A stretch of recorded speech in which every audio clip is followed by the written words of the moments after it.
So hello everyone, আমরা অনেক কষ্টের পর এসে পড়ছি আমরা সেই সিলেট সুনামগঞ্জ তাহিরপুর নীলাদ্রি লেকে। তো এটা হলো সেই সিলেট তাহিরপুর নীলাদ্রি লেক। আমরা একবার এসে পড়ছি আমাদের বাংলাদেশের একবারে শেষ সীমান্তে। ওই যে দেখতে পাচ্ছেন পাহাড়গুলো, এগুলো ইন্ডিয়ান পাহাড়।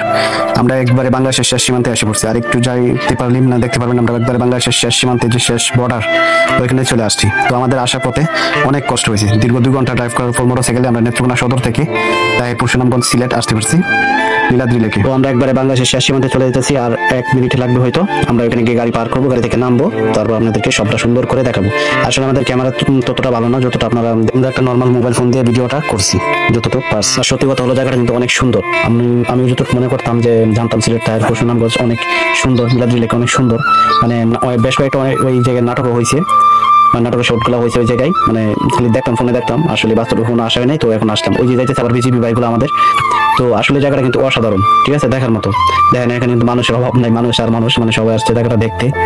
আসলে অনেক সুন্দর জায়গা। তো আপনারা যারা ঘুরতে ভালোবাসেন, মানে ঘুরতে পছন্দ করেন, তারাও চলে আসবেন সিলেট তাহিরপুর সুনামগঞ্জ নীলাদ্রি লেক। এই সেই নীলাদ্রি লেকে চলে আসবেন। আসলে আপনার ঘুরলে মানে জানি না কতটুকু ভালো লাগে, তবে নীলাদ্রি লেকে আসলে অনেকটাই ভালো লাগবে, এটা স্বাভাবিক, কারণ জায়গাটা অসাধারণ। আর বিশেষ কথা হলো যদি নীলাদ্রি লেকে আসেন তাহলে বর্ষার সিজন আসবেন, মানে এই শুকনো সিজন আসলে জায়গাটা এরকম এরকম দেখা যাবে, বেশি সুন্দর পাবে না। মানে পানির যে একটা সৌন্দর্যটা পাবেন না, পানি থাকলে জায়গাটা আরো সুন্দর লাগে। মানে যতগুলো নাটকের শর্টগুলো হয়েছে সবগুলোই মানে পানি সিজনে হয়েছে, বর্ষার সিজনে হয়েছে। তো বন্ধুরা আমরা একবার বাংলাদেশের শেষ সীমানায় চলে আসছি। এই যে দেখতে পাচ্ছেন পাহাড়গুলো, এগুলো ইন্ডিয়ান পাহাড়।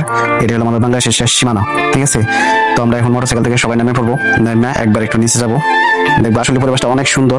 আর বিশেষ কথা হলো বাংলাদেশে কোনো পাহাড় নেই ভাই, এই সাইডে বাংলাদেশে কোনো পাহাড় নেই। এই যে পাহাড়গুলো দেখতে পাচ্ছেন এগুলো সব ইন্ডিয়ান পাহাড়। সত্যি কথা বলতে গেলে বাংলাদেশে কোনো পাহাড় নেই, মানে আমি যতটুকু জানি যে পাহাড়গুলো আছে, মানে ভালো ভালো জায়গা বা যে পাহাড়গুলো আছে সবগুলো ইন্ডিয়ান আমরা দখল করে রাখছে, ঠিক আছে। তো আমরা এখন মোটরসাইকেল থেকে নামবো, নামিয়া একটু হাঁটাহাঁটি করবো। আসলে বন্ধুরা পাহাড়গুলো অনেক সুন্দর লাগতেছে, মানে বিশেষ করে আমার অনেক সুন্দর লাগতেছে, অনেক ভালো লাগতেছে জায়গাটা। তো আমরা এখান থেকে নামে এখন ছবি টবি তুলবো। তো আমরা এখন ওই পাশে যাবো, ওই পাশে গিয়ে ছবি তুলবো, ঠিক আছে। তো আর আমরা বিশেষ করে আমাদের ফোনে যেহেতু ক্যামেরা ভালো না, তাই আমরা একটা ডিএসএলআর লেন্স সেট করবো। এখানে ডিএসএলআর ক্যামেরা পাওয়া যায় প্রতি 20 ছবি 5 টাকা।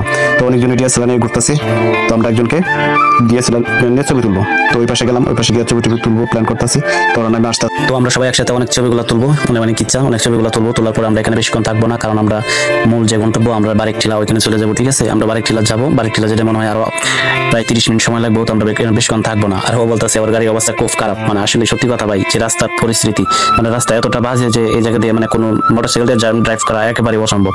আর বিশেষ কথা ভাই, বর্ষার সিজনে কেউ মাথায় আনবেন না যে তাহিরপুর সুনামগঞ্জ মোটরসাইকেল দিয়ে নীলাদ্রি লেক মোটরসাইকেল দিয়ে যাবো, তাহলে কিন্তু একবারে ভাই বাংলা ভাষা যাবেন, ঠিক আছে। মানে রাস্তার অবস্থা খুবই খারাপ। আমরা যাই হোক শুকনা সিজন আসছি, তারপরেও মানে গাড়ির অবস্থা খুব খারাপ। তো আমরা এখানে বেশিক্ষণ সময় থাকবো না, কারণ একবারে সন্ধ্যা অবস্থা হয়ে গেছে।